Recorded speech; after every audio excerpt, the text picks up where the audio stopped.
The crystalline halls of the Velthari palace shimmered with bioluminescent light as Basit stood at attention, his powered armor reflecting the alien architecture in 1,000 fractured images.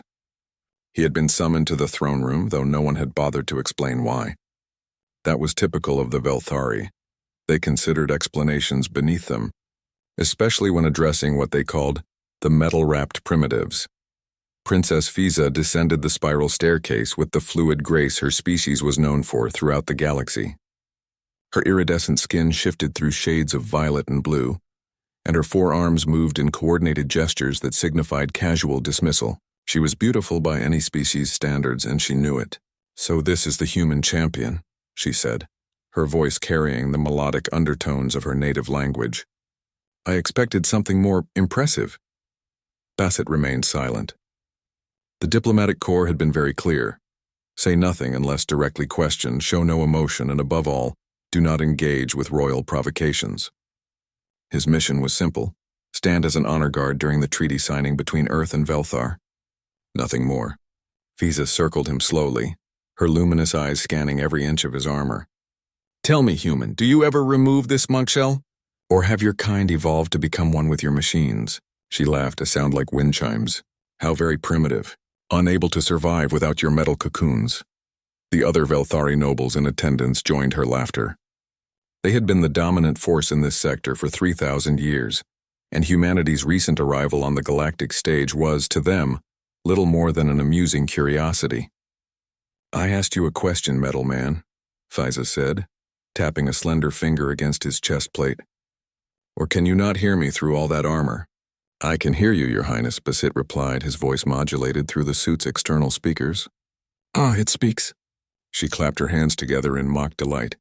"Tell me then, why do humans hide inside these machines? Are you so fragile, so weak?" She leaned closer, her face mere inches from his visor. "I have heard stories.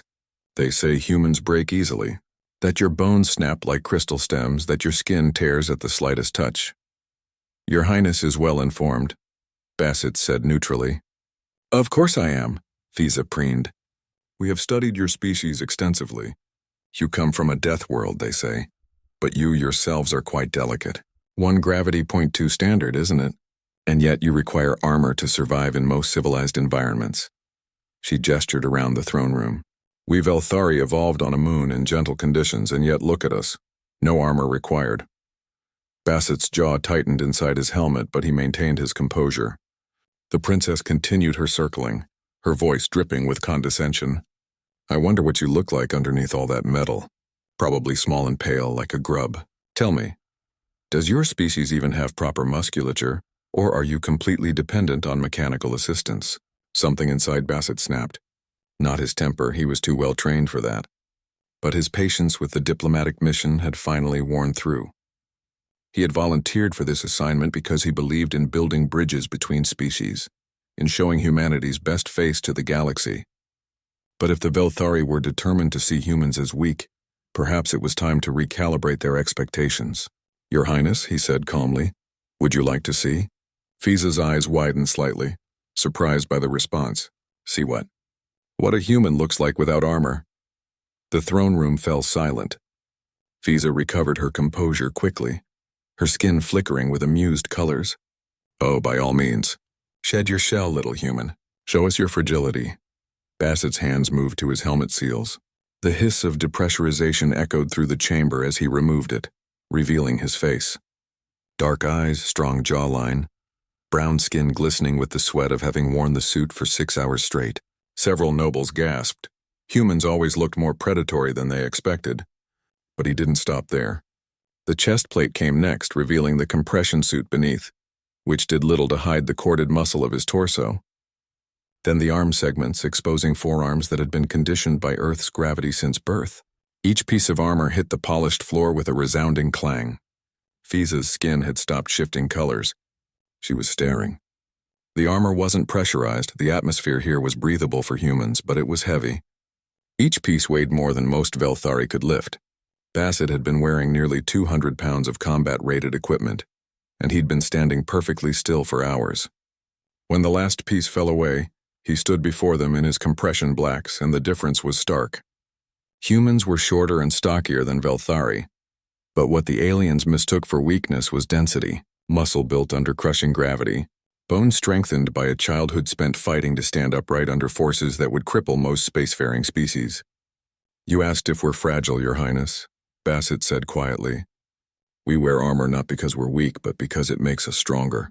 It's not a shell we hide in, it's a weapon we wield." He began walking toward the exit, his boots echoing on the crystalline floor. Every step was measured, controlled, the gait of a persistence predator. Several nobles involuntarily took a step back. "Where are you going?" Fiza's voice had lost its mocking tone. Bassett turned at the doorway. "I'm leaving, Your Highness. I was sent here as an honor guard for a treaty signing. But honor requires mutual respect. When you're ready to offer that, you know where to find Earth's representatives." "Wait," she said, and for the first time, there was uncertainty in her voice. I may have been hasty in my assessment."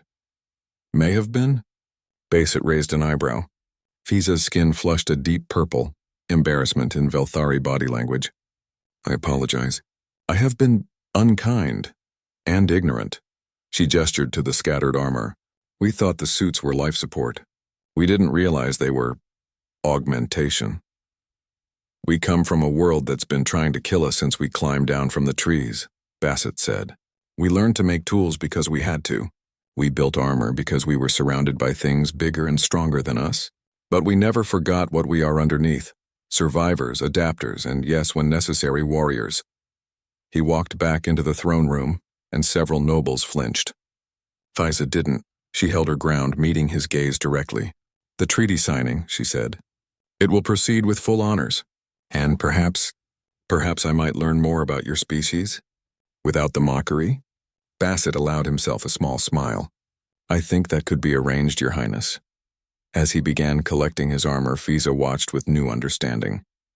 Humanity had earned its place among the stars not in spite of its origins, but because of them. They were the species that had looked at a hostile universe and said, "We belong here too." And anyone who underestimated them would learn that lesson eventually, preferably before the humans decided to teach it the hard way.